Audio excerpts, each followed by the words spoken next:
One of my favorite pastors in the world, he's still alive. Some people don't know this, but he's still alive. His name is Billy Graham. He's not dead.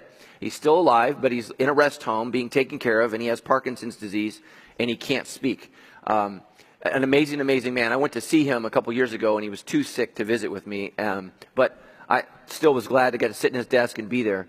But one of my favorite quotes of Billy Graham, he did extraordinary things. Do you know that Billy Graham once preached to a live audience, present audience, not video, not TV, but he preached to 1.1 million Koreans who gathered together to hear him preach the gospel.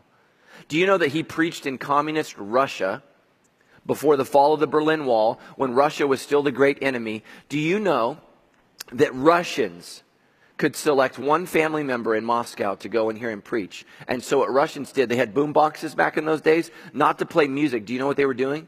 They were recording his sermon, so they could record it and take it back to their families so that they could hear the gospel as presented by Billy Graham.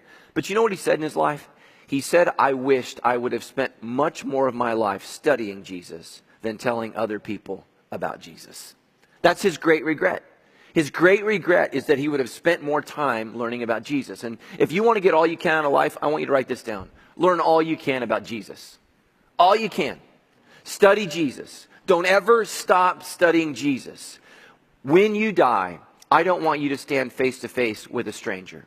I want you to stand face to face with your Savior, and you know him, man. You know his smell, you know his look, you know his words, you know his thoughts. You know him because you have studied him your whole life. I pray that when you die, you can run to your personal Savior, the one that you know, because you have studied him.